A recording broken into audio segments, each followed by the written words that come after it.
ჯოენის საუნივერსიტეტო ჰოსპიტალის და წმინდა მიქაელის საუნივერსიტეტო ჰოსპიტალის მმართველებთან უფრო დეტალურად ვისაუბრებთ კლინიკების განვითარების სტრატეგიებზე, თანამედროვე ტექნოლოგიებზე და ხარისხის მართვასა და სამედიცინო სერვისებზე. ჯანდაცვის სტანდარტს შემოერთდებიან ზაზა სოფრომაძე, ჯოენის და წმინდა მიქაელის საუნივერსიტეტო ჰოსპიტალის გენერალური დირექტორი და ზაზა ლურსმანაშვილი, წმინდა მიქაელის საუნივერსიტეტო ჰოსპიტალის კლინიკური დირექტორი. დიდი მადლობა სტუმრობისთვის და გვიხარია რომ დღეს ჯანდაცვის სტანდარტში ორ წამყვან საუნივერსიტეტო ჰოსპიტალზე და მათ სტანდარტზე ვისაუბრებთ. მადლობა ამისთვის.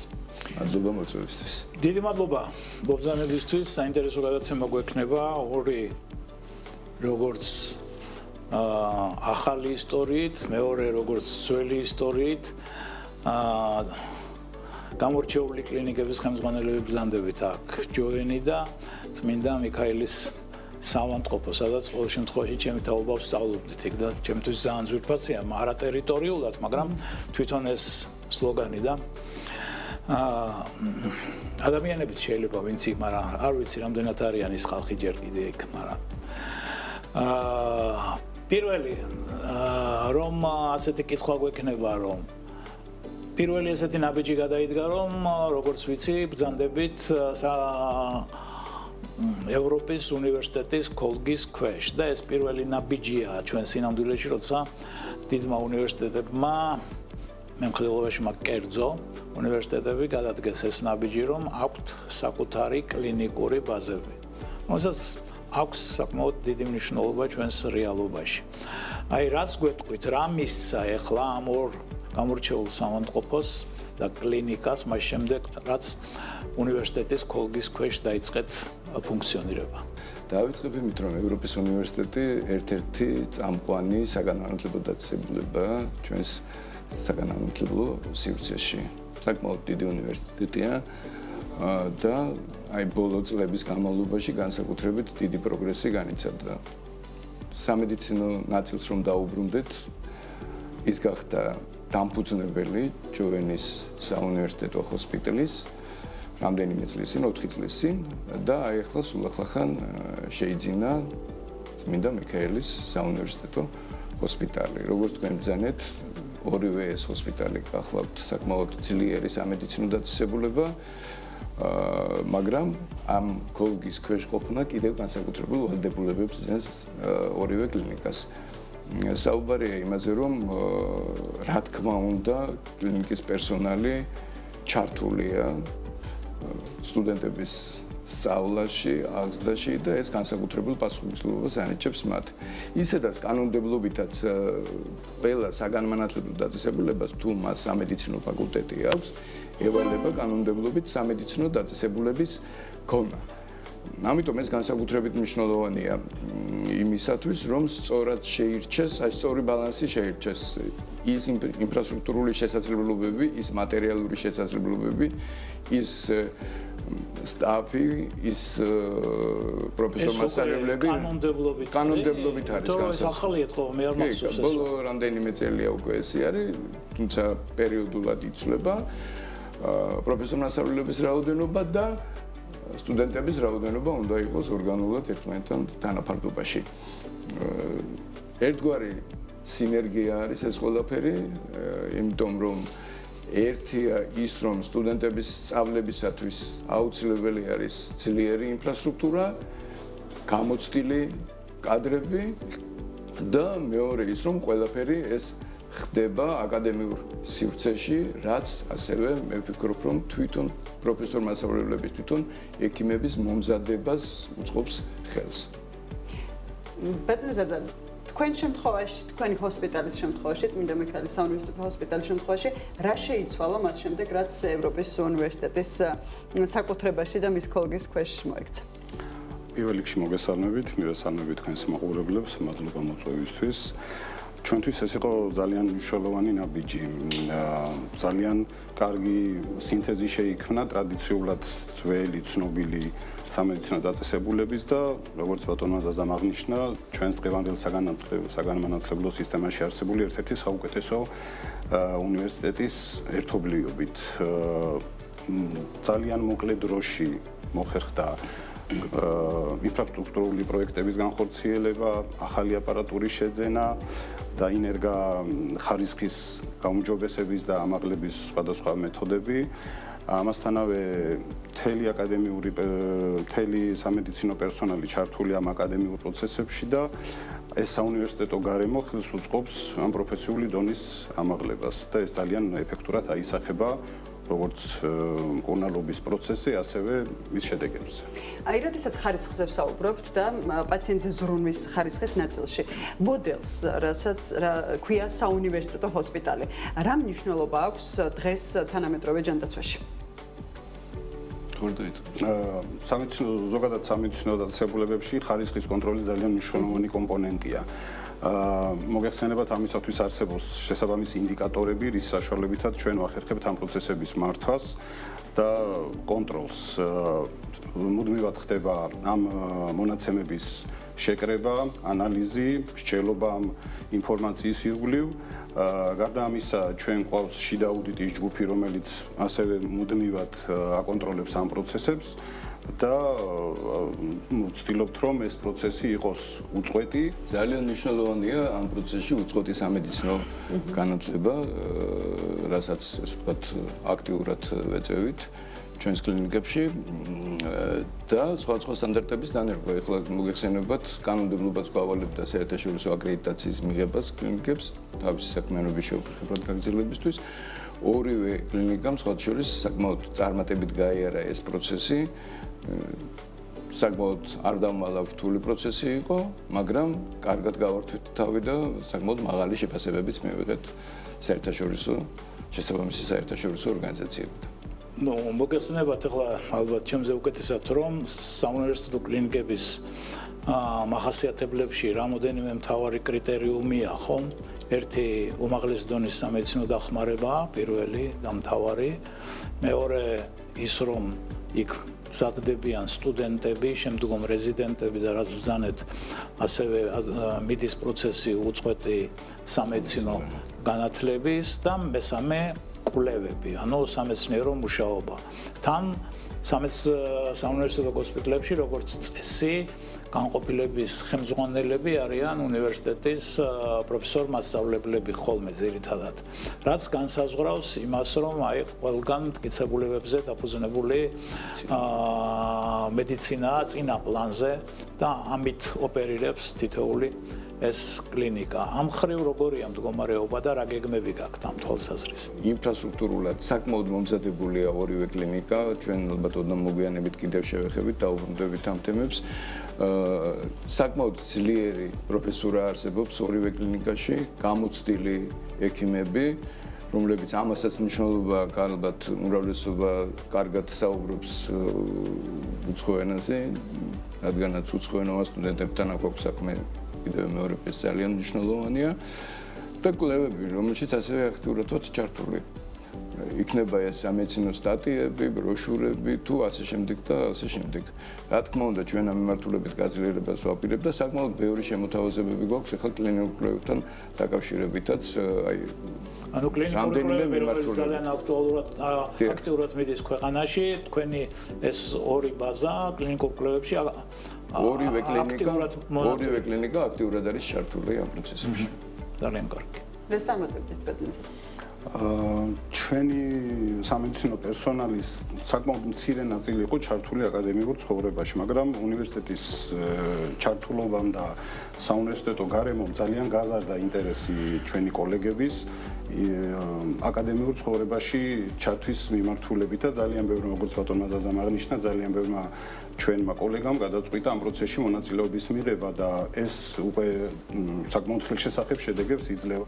ხო, BMG-ს როცა და ჯანდაცვის სტანდარტის გუნდი მომზადებდით სიუჟეტს ორივე ჰოსპიტალზე, ექიმებიც აღნიშნავდნენ, რამდენად შეიცვალა დამოკიდებულება კოლეგებშიც, მათ შორის მას შემდეგ, რაც ევროპის უნივერსიტეტის ქოლგის ქვეშ მოექცა და განათლების ნაწილშიც და მათი გადამზადების ნაწილშიც ეს ცვლილებები მათ საქმიანობას ყოველ შემთხვევაში დაეტყო და ასევე ინფრასტრუქტურას, რაზეც გავამახვილეთ ჩვენ სიუჟეტშიც ყურადღება, მაღალტექნოლოგიური პროცესები, თანამედროვე ტექნოლოგიები, რომელიც ბევრი მიმართულებით სიახლე არის ორივე ჰოსპიტალის შემთხვევაში. ბატონო ზაზა, დავიწყოთ მოდი ჯოინის ჰოსპიტალით.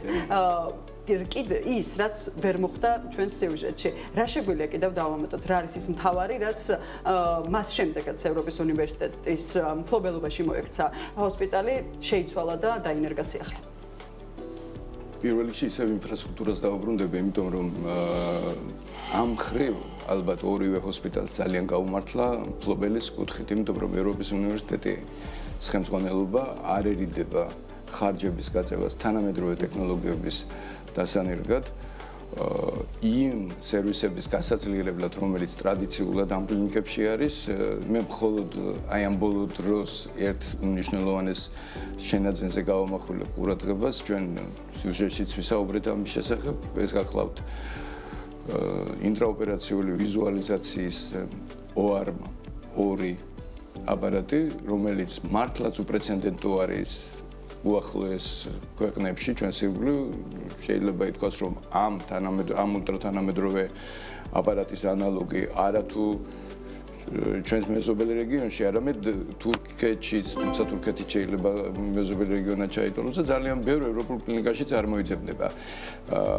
ეს აპარატი თანხმდრაში არის ნავიგაციის სისტემასთან, რომელიც ასევე შეძენილი გვაქვს უკვე, რაც საშუალებას გვაძლევს ძალიან მაღალი სიზუსტით გავაკეთოთ ნეიროქირურგიული ოპერაციები და ორთოპედიული ოპერაციები. თუმცა გამოიყენება ასევე ყველა ბევრ სხვა მიმართულებითაც. აქვთ ახლა ნეიროქირურგიას, მაგრამ ეს მეორე ნაწილი არის ნავიგაციაც ბევრს არ აქვს, მაგრამ თან ესენი ერთმანეთთან თავსებადი სისტემები არის და ჩვენ შეგვიძლია აი უზუსტესი გათვლები გავაკეთოთ. ეს ნეიროქირურგიაში და ტრამატოლოგიაში ჯერჯერობით რაც უკვე შეიძლება თავად ვისაუბროთ. გარდა ამისა, აპარატს აქვს ხელოვნური ინტელექტი, რაც ძალიან მნიშვნელოვანია ოპერაციის დასაგეგმად, უკვე ქირურგმა იცის რა ტიპის ოპერაცია და სად როგორ შეასრულოს. და შემდეგ უკვე ოპერაციის პროცესშიც ხელოვნური ინტელექტი ეხმარება ოპერატორს. ვიზუალიზაცია არის, აი, ყოველგვარ მოლოდის გადააჭრება, მართლაც როდესაც ნახეთ. ეს არის მეტრონიქსის ამერიკული ტექნიკა და კიდევ მეორე, აი, ბოლო სიტყვა ტექნოლოგიური კუთხით. ასეთი კითხვა ბატონ ზაზასთან, რომ ჯოინის ჰოსპიტალი მოგეხსენებათ, რომ ბავშვთა კარდიოქირურგიის განვითარებაში ჩვენს ქვეყანაში ამ ჰოსპიტალს განსაკუთრებული წვლილი აქვს. მე პატივი მქონდა, რომ პირადად კარგად ვიცნობდი ქალბატონ ჯოინს, როცა ერთად ჯერ კიდევ 94 წელს ესე მახსოვს დაიწყო ეს. იწყებოდა ეს პროექტი, მოსამზადებელი პროექტი, 13 იყო, შეიძლება 13. და ახლოს ვიცნობდი მას და ეს იყო ხოლმე ეს განხილვები და ჩამოყალიბდა უნიკალური ჯერ მაშინ აი ძალიან მძიმე პერიოდში, ხო? როცა ჩამოყალიბდა იმ გუნდთან ერთად, ვინც მაშინ ჯოინში იყვნენ ის ახალგაზრდები, ირაკლი მეტრეველის ხელმძღვანელობით, ჩამოყალიბდა საკმაოდ სერიოზული ბავშვთა კარდიოქირურგიული ცენტრი, რომელმაც წლების განმავლობაში ალბათ 1000-ობით ბავშვის ჯანმრთელობა შეინარჩუნა. წელიწადში მახსოვს 300-400 ოპერაცია კეთდებოდა ხოლმე და ახლოსად. შემდგომ ამას დაემატა უკვე მოზრდილთა კარდიოქირურგიას და აი ამ ხნის განმავლობაში ახლა როცა ქალბატონი უკვე დიდი ხანი არა თქმა უნდა აღარ არის და მისი ნეშტი ფერფლი იქ არის სწორედ ეზოში ასე მახსოვს დაკრძალული და ეს დახმარება რაც მაშინ ამერიკული მხრიდან მოდიოდა ძალიან სერიოზული დახმარება იმ 90-იან წლებში. ეხლა როგორ გრძელდება ეს ყველაფერი, ეს ხარისხი, სამედიცინო დახმარების, ახალი ტექნოლოგიები, უკვე კარდიოქირურგიაზე ვკითხულობ ახლა მხოლოდ. ისტორიული მისია. ისტორიული მისია, როგორ გრძელდება და როგორ და უნივერსიტეტი რას დაამატება. ამას ძალიან დიდი მნიშვნელობა აქვს, იმიტომ რომ ბავშვებში ასეთი კარგი ერთი დიდი კარდიოქირურგიული ცენტრი ქვეყანაში ძალიან ბევრს საქმეს აკეთებდა და დარწმუნებული ვარ გააკეთებდა. აკეთებს კიდე. ეს თავის დროზე მართლაც უპრეცედენტო მოვლენა გახლდათ იმ საკმაოდ რთულ 90-იან წლებში ასეთი ცენტრის დაარსება, აშენება და ფუნქციონირება ეს არ გახლდათ მარტივი საქმე. მე ეხლა შემთხვევით სარგებლობ და ბატონ ამირანს მინდა მადლობა უთხრა, ის ხელმძღვანელი და ერთ-ერთი ხელმძღვანელი იყო იმდროინდელი ჯანდაცვის სისტემის. ბატონი ავთანდილი და მე მოადგილე მაგრამ ერთ-ერთი მეთქი იმიტომ. კი. არ შეიძლება ბატონი ავთანდილის როლის არ აღნიშნოთ და ყველა ვინც მაშინ შემხებლობაში იყო, ყველა განსაკუთრებით გულშემატკივრობდა ამ საქმეს, იმიტომ რომ მართლაც უპრეცედენტო რამ გახდა ბიუჯეტის გაჭირვების დროს მახსოვს ყველაზე მეტი თანხა მიდიოდა ჯოინისკენ, რომ ჩვენი ბავშვები არ დარჩენილიყვნენ. კი, ცოტა მოგვიანებით მე უკვე პარლამენტიდან თანამშრომლობდი ბატონ ამირანთან, ბატონ ავთანდილთან და ყველა რაღაც ერთი მით ვიყავ ჩაკრუპილი, რომ ჯერ სახელმწიფო პროგრამაში ჩავსვით, მახსოვს რამდენიმე ოპერაცია თავიდან და შემდეგ ესე განვითარდა. დღეს უკვე ყველა ოპერაცია სახელმწიფოს მიერ ფინანსდება. იცის ეს შესანიშნავად ბატონმა ამირანმა ნული ხარჯი აქვს შოუბელს, ოჯახს, მნიშვნელოვანია ესეც, იმიტომ რომ სასწავლებლო თანხებზე გადის ზოგიერთი შემთხვევა მე-6 კატეგორიები, განსაკუთრებით ძიმე კატეგორიები. ულის მანქების. დღეს შეიძლება ითქვას, რომ მთლიანად ეს სისტემა მართლაც სანიმუშოდ არის ჩამოყალიბებული, დაწყებული პაციენტის ბავშვის გულისანდაყოლილი მანქით მქონე ბავშვის მიღებიდან, ამბულატორიული სერვისებიდან, შემდეგ უკვე ის გადაინაცვლებს სტაციონარში სპეციალიზირებულ განყოფილებაში. ესეც ერთადერთი არის საქართველოში გულის თანდაყოლილი მანქებით შეპყრობილ ბავშვთა განყოფილება. ამის შემდეგ იგეგმება შემდეგი მკურნალობის ტაქტიკა, თუ როგორ უნდა მოვიქცეთ. არის შემთხვევები, როდესაც გარკვეულ time-outs ვიღებთ, ვამზადებთ ბავშვს ოპერაციისთვის, ეს შეიძლება რამდენიმე კვირიდან რამდენიმე თვემდე გაგრძელდეს, ან არის შემთხვევები, როდესაც დაუყოვნებლივ ესაჭიროება ოპერაცია. ამის შემდეგ ჩვენი კარდიოქირურგები, რომლებიც ბატონი ირაკლის მეტრეველის მოწაფეები არიან, ერთი პირდაპირ მისი ესე ვთქვათ შეიგირდი გახდათ, მეორე გაიარა შესაბამისი პრაქტიკა ისრაელში და ორივე ერთვებიან კეთდება ოპერაცია ან ინტერვენციული ჩარევა, საკმაოდ წამოვიდა ახლა ინტერვენციული ჩარევები და საერთოდ მე ვფიქრობ, რომ მომავალი სწორედ აქეთკენ იხრება ასეთი ბავშვების მომავალი ჩარევების ის არის ამის შემდეგ, რა თქმა უნდა, ასეთ ბავშვებს უმრავლეს შემთხვევებში ჭირდებათ შესაბამისი რეანიმაციული ღონისძიებები გარკვეული პერიოდის განმავლობაში, რადგანაც მათი იმუნიტეტი საკმაოდ შესუსტებულია და დაბალია. ამის შემდეგ ისინი ისევ უბრუნდებიან განყოფილებას და შემდეგ ეწერებიან სახლში. მაპარტიად გაწყვეტილ და საინტერესო იქნება, მე არ ვიცი, არ მომიკრავს თვალი, თუ გაანალიზებულია ეს 20 რამდენიც არის 30 წელზე მეტია უკვე რაც ჯოინი არსებობს არა ამ ბავშვების 30 წლის იუბილე 96-ში გაიხსნა გახსოვთ თქვენ და აი სექტემბერში თუ გაანალიზებულია ვთქვათ აი ალბათ ნუ რამოდენიმე 1000-მა ბავშვმა გაიარა ამ კლინიკის ხელში ხომ და აი შედეგები მე შორეული შედეგები და ესენი რა თქმა უნდა ეს ყველაფერი გაანალიზებულია არ დაგლით ამ ციფრებით იმიტომ რომ საკმაოდ დიდი მასალა არის დაგროვებული და ყველაფერი ეს ინახება უფრო მეტიც ამბულატორიულ ეტაპზე ახლა ძალიან ისე ვთქვათ აქტიურად ვმუშაობთ იმაზე რომ ეს პათოლოგია გამოვლინდეს უკვე მუცლადყოფნის პერიოდში. უკვე ჩვენს ექიმებს შეუძლიათ ამ კვლევების ჩატარება და როდესაც ასეთი ბავშვი იბადება, კლინიკა უკვე მზად არის დაუყოვნებლივ მისაღებად. ბატონო ზაზა ამ შემთხვევაში წმინდა მიქაელის საუნივერსიტეტო ჰოსპიტალზე რა შეგვიძლია ვთქვათ იმ მაღალტექნოლოგიური მიმართულებით, რაც დანერგილი არის ჰოსპიტალში?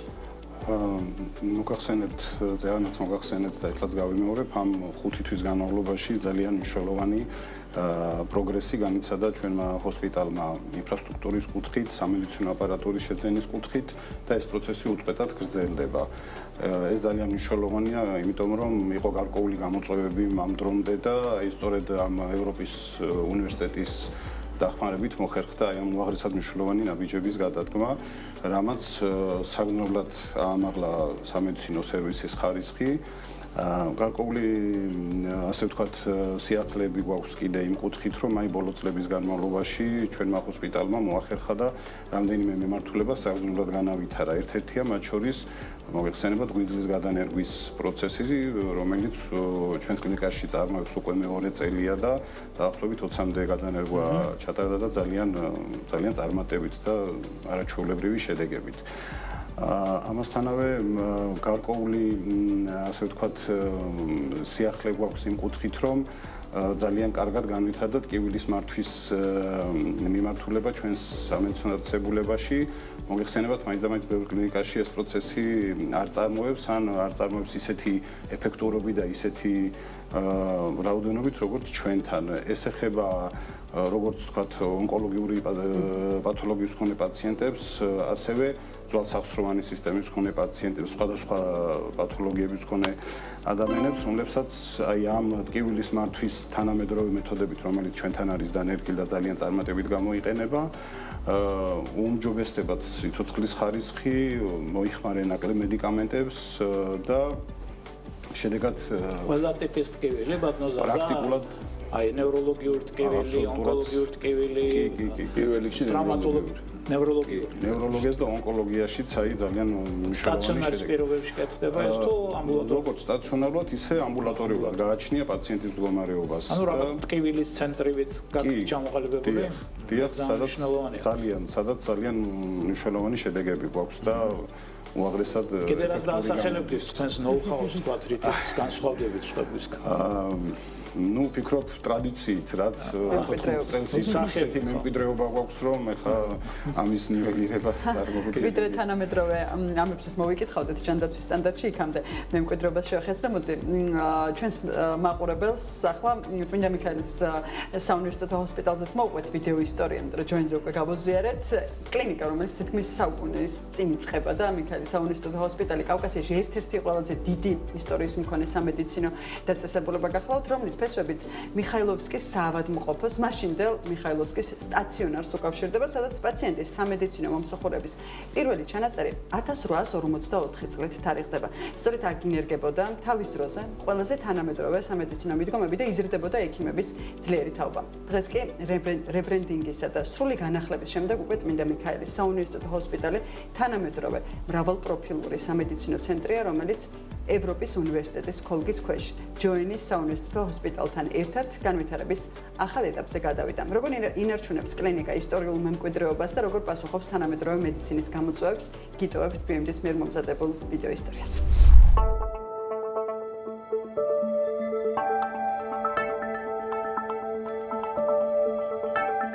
საქართველოს ჯანდაცვას ახსოვს ისტორია, რომელიც თითქმის 2 საუკუნის წინ დაიწყო და არაერთი ეპოქა. ისტორიული გარდატეხა და მედიცინის განვითარების ეტაპი გამოიარა. იქ, სადაც მე-19 საუკუნის თბილისში პირველი პაციენტები დახმარებას იღებდნენ, დღეს თანამედროვე ტექნოლოგიებით აღჭურვილი მრავალპროფილური ჰოსპიტალი ფუნქციონირებს. მიხაილოვსკის სტაციონარიდან დაწყებული გზა დღეს წმინდა მიქაელის საუნივერსიტეტო ჰოსპიტალის სახელით გრძელდება, როგორც ისტორიის, გამოცდილების და თანამედროვე მედიცინის ერთიანი სივრცე. მიხაილოვსკის სტაციონარში პაციენტის სამედიცინო მომსახურების პირველი ჩანაწერი 1854 წლით თარიღდება. სწორედ ამ პერიოდიდან იწყება საქართველოში ორგანიზებული სტაციონარული სამედიცინო მომსახურების განვითარების მნიშვნელოვანი ეტაპი. წლების განმავლობაში კლინიკა იქცა კავკასიის ერთ-ერთ მნიშვნელოვან სამედიცინო ცენტრად, სადაც ინერგებოდა ინოვაციური სამედიცინო მეთოდები და ტარდებოდა ურთულესი ოპერაციები. სწორედ აქ ჩატარდა პირველი ოპერაცია ანესთეზიით, რომელიც ცნობილი ექიმის ნიკოლაი პიროგოვის სახელს უკავშირდება. ჰოსპიტალის თანამედროვე განვითარების ეტაპი 2012 წლიდან იწყება, როდესაც კლინიკამ ადგილმდებარეობა შეიცვალა, ხოლო 2014 წელს სრულმასშტაბიანი რეორგანიზაცია განხორციელდა. ამ პერიოდიდან დაიწყო ინფრასტრუქტურის განახლება, თანამედროვე სამედიცინო ტექნოლოგიების დანერგვა და მენეჯმენტის სისტემის სრულყოფა. წარმატებული რეფორმების შედეგად 2017 წელს საავადმყოფომ ISO 9001-2008 ხარისხის მართვის საერთაშორისო სერტიფიკატი მიიღო. ასევე 2025 წლის დასაწყისში წმინდა მიქაელის საუნივერსიტეტო ჰოსპიტალმა წარმატებით გაიარა ამერიკის საერთაშორისო აკრედიტაცია AACI. მნიშვნელოვანი ეტაპი ჰოსპიტალის განვითარებაში გახდა ევროპის უნივერსიტეტის მიერ კლინიკის შეძენა. ამ გადაწყვეტილების შემდეგ აქტიურად დაიწყო მასშტაბური რეაბილიტაციისა და მოდერნიზაციის პროცესი. სრულად განახლდა ინფრასტრუქტურა, პალატები და სამკურნალო სივრცეები, რომლებიც საერთაშორისო სტანდარტების შესაბამისად მოეწყო. ჰოსპიტალი აღიჭურვა უახლესი სამედიცინო აპარატურით, რამაც მნიშვნელოვნად გააუმჯობესა დიაგნოსტიკის სიზუსტე და სამედიცინო მომსახურების ხარისხი. ტრავმატოლოგიასა და ორთოპედიაში ტექნოლოგია ხშირად დიდ როლს ასრულებს ოპერაციის შედეგის მიღწევაში. განვითარების ახალ ეტაპზე გადასვლამ ჩვენს დეპარტამენტში სრულად შეცვალა სამუშაო სტანდარტი. ჩვენს საოპერაციო ბლოკებში დაინერგა უახლესი ციფრული ვიზუალიზაციის აპარატურა და შეიცვალა ქირურგიული ხელსაწყობები, რაც მინიმალურად ინვაზიურ ართროსკოპიულ თუ დიდი ოპერაციების სიზუსტის ჩატარების საშუალებას გვაძლევს. მოეწყო სრულად ახალი პაციენტზე მორგებული ინფრასტრუქტურა. ჩვენ უკვე კაფეოთ პოზიციონირებთ ბაზარზე განახლებული წმინდა მიქაელის საუნივერსიტეტო ჰოსპიტალის სახელით, რაც გულისხმობს იმას, რომ მუდმივად შემოგვაქვს მსოფლიო დონის ინოვაციები, პრემიუმ ხარისხის საიმპლანტაციო საშუალებები და მეთოდოლოგია, რათა ჩვენმა პაციენტებმა ოპერაციის მეორე დღესვე შეძლონ დამოუკიდებლად გადაადგილება და ცხოვრების ჩვეულ რიტმში დაბრუნება. კლინიკა განვითარების ახალ ეტაპზე გადადის და აქტიურად აგრძელებს ტექნოლოგიურ ტრანსფორმაციას. სამომავლო გეგმები მოიცავს ახალი თაობის, ულტრათანამედროვე სამედიცინო ტექნიკის სრულმასშტაბიან დანერგვას, რაც კიდევ უფრო გაზრდის ჰოსპიტალის შესაძლებლობებს როგორც დიაგნოსტიკის, ისე მკურნალობის მიმართულებით. მას შემდეგ, რაც ევროპის უნივერსიტეტი შემოვიდა წმინდა მიქაელის ჰოსპიტალის მართვაში, საკმაოდ შეიცვალა კლინიკის მდგომარეობა. რეანიმაციის განყოფილებაში შეიცვალა ინფრასტრუქტურა, მოხდა თანამედროვე სამედიცინო აპარატურის შესყიდვა, შემოტანა, რაც საკმაოდ დიდი მნიშვნელოვანი ფაქტორი არის თანამედროვე რეანიმაციული განყოფილებებისთვის.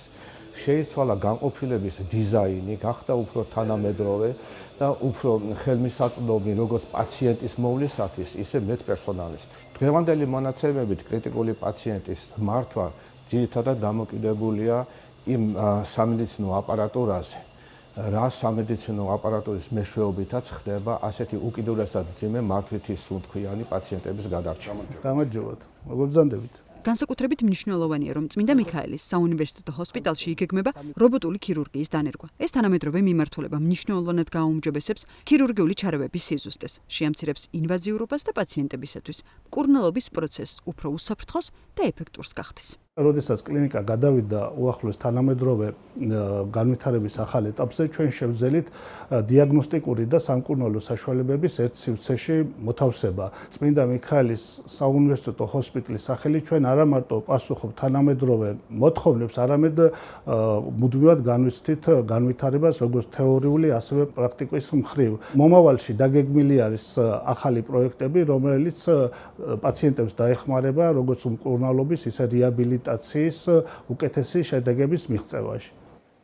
დღეს წმინდა მიქაელის საუნივერსიტეტო ჰოსპიტალი მრავალწლიანი ისტორიის, პროფესიული გამოცდილების და თანამედროვე ტექნოლოგიების ერთიან მაგალითს წარმოადგენს. ევროპის უნივერსიტეტის მხარდაჭერით კლინიკა აგრძელებს განვითარებას და ქმნის თანამედროვე მედიცინის ახალ სტანდარტს, სადაც მაღალი ხარისხის სამედიცინო მომსახურება და ინოვაციური მიდგომები პაციენტის ჯანმრთელობის დაცვის მთავარი საფუძველია. გადავიდეთ უკვე დაპირებულ თანამედროვე მიდგომებზე, რომელსაც ორივე ჰოსპიტალი ტექნოლოგიების კვალ ახორციელებთ, ხო? რა არის ის მთავარი, რასაც გამოარჩევდეთ კლინიკაში ხარისხის და პაციენტზე ზრუნვის ნაწილში?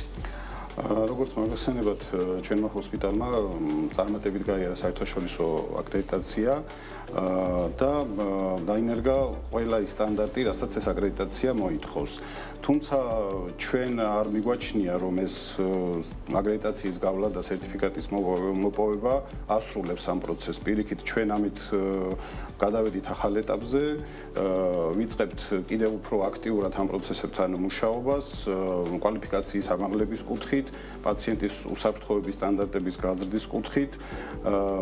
სწორედ ამაშია განსაკუთრებულად მნიშვნელოვანი ევროპის უნივერსიტეტის ჩართულობა კლინიკის საქმიანობაში, რომ ეს კიდევ უფრო ზრდის პერსონალის კვალიფიკაციას, მათ ინფორმირებულობას და ეს ყველაფერი შედეგად აისახება პაციენტის მკურნალობის საბოლოო გამოსავალზე.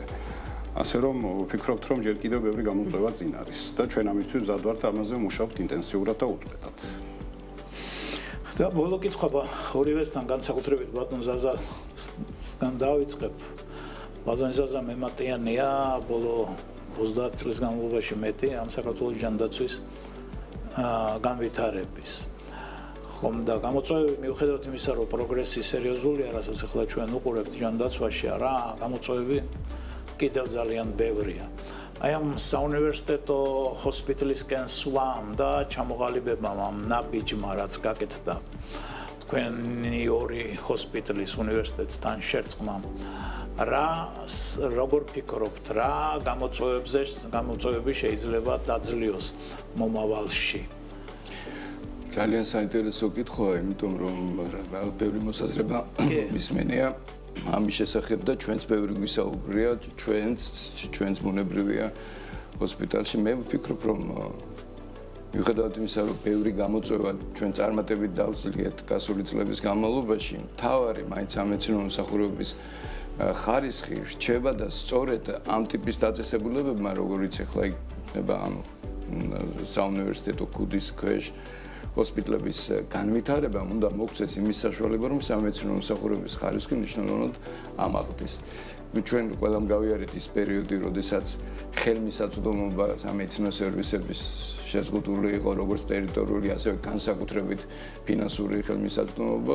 მეტნაკლებად ეს პრობლემები დაძლეულია, თუმცა ფინანსური ხელმისაწვდომობა მაინც რჩება, ასე ვთქვათ, კითხვის ნიშნის ქვეშ არის მთელი რიგი სერვისების, სადაც დანახარჯები ჯერ კიდევ დიდია და აქვე ალბათ კარგი იქნებოდა, სასურველი იქნებოდა ჯიბიდან დანახარჯების კიდევ უფრო მეტად შემცირება. თქვენ ალბათ იცით ჩემზე უკეთესად, რომ ჩვეულებრივად საუნივერსიტეტო ახლა ბევრი ლაპარაკიროა DRG-ის სისტემაზე და ასე და ასე შემდეგ. რა თქმა უნდა, DRG ყველგან მუშაობს, მათ შორის საუნივერსიტეტო ჰოსპიტალებშიც, მაგრამ იქ აი რანჟირების მეთოდი ახოლმე, როდესაც საუნივერსიტეტო ჰოსპიტალს არ შეიძლება იმ თქვათ სტანდარტით გადაუხადო, რაც ჩვეულებრივ თქვათ ჰოსპიტალს. იმიტომ რომ იქ თქვათ სამედიცინო დახმარების ხარი ყველაზე რთული შემთხვევები ხდებიან სწორედ საუნივერსიტეტო ჰოსპიტალებში და ამიტომ იქ სტანდარტი სხვანაირი უნდა იყოს. ბატონო მილონ, აბსოლუტურად გეთანხმებით. საერთოდ ზოგადად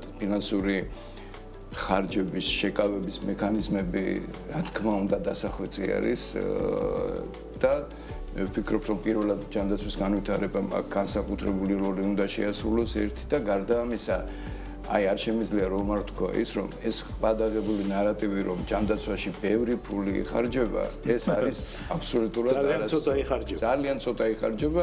ამის თქვენ ძალიან კარგად იცით, ეს ყველაფერია საერთაშორისო სტანდარტები არსებობს. თუ რამდენი უნდა იყოს ჯანდაცვას დანახარჯი ძალიან შედან პროდუქტთან მიმართებაში, ძალიან ბიუჯეტთან მიმართებაში და ჩვენ და სამწუხაროდ უნდა აღვნიშნო, რომ უკანასკნელ პოზიციებს ვიკავებთ ამ მიმართულებით. ასე რომ ამ ხრივ კიდევ ძალიან ბევრი არის სამუშაო და რა თქმა უნდა ოპტიმალური ხარჯვა ასევე მნიშვნელოვანია იმ რესურსის, რაც გამოყოფილია ამ სისტემისათვის. და კიდევ ერთი პრაქტიკული ალბათ წინადადება, რომელიც ასევე ბევრი გვისაუბრია და რომელიც ესე ვთქვათ დაწერილიც არის, გადატანილიც არის კონცეფციის სახით, ეს არის კლინიკების შესაძლებლობების ოპტიმალური გამოყენება, სელექტიური კონტრაქტირება, იმ კლინიკებისთვის უფრო მეტი ყურადღების მიქცევა, რაზეც ბატონი ამირანი საუბრობდა, რომელსაც უფრო მეტი შეუძლია, უფრო ხარისხიანი მომსახურების პოტენციალი აქვს, მიწოდების პოტენციალი აქვს, უფრო ძლიერი ინფრასტრუქტურა აქვს, უფრო თანამედროვე ტექნოლოგიებით არის აღჭურვილი. აი ეს არის ის მთავარი გამოწვევები, რაც ჩემი აზრით დღეისათვის სისტემაში არსებობს.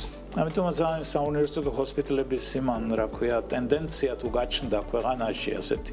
ნამდვილი საუნივერსიტეტო, ახლა ბევრს ეძახიან საუნივერსიტეტო ჰოსპიტალებს, თუ ნამდვილი საუნივერსიტეტო ჰოსპიტალები ჩამოყალიბდა, ამან შეიძლება რომ სერიოზული გარკვევა მოახდინოს სამედიცინო დახმარების ხარისხში. ბატონო ზაზა, გამოწვევებზე თქვენ რას დაამატებდით და შეგვიძლია ამით შევაჯამოთ ჩვენ. ძალიან მოკლედ ვიტყოდი კიდევ იმას, რომ ძალიან მნიშვნელოვანია DRG სისტემის არსებობა ჩვენს ქვეყანაში. აქ ორი დარწმუნებული ვარ, ალბათ ორი აზრი არ არსებობს.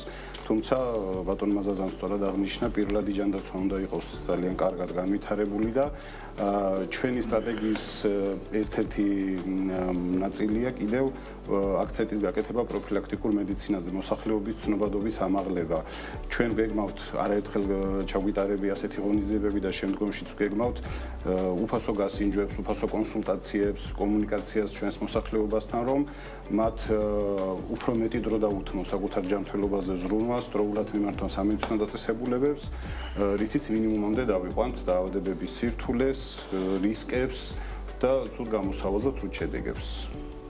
ძალიან დიდი მადლობა საინტერესო საუბრისთვის. მადლობა რომ იყავით დღეს ჯანდაცვის სტანდარტში. მადლობა. და წარმატებებს გისურვებთ. თქვენცაც ზაზა სოფრომაძე, ჯოინისა და წმინდა მიქაელის საუნივერსიტეტო ჰოსპიტალების გენერალური დირექტორი და ასევე ზაზა ლურსმანაშვილი, წმინდა მიქაელის საუნივერსიტეტო ჰოსპიტალის კლინიკური დირექტორი სტუმრობდა დღეს ჯანდაცვის სტანდარტში.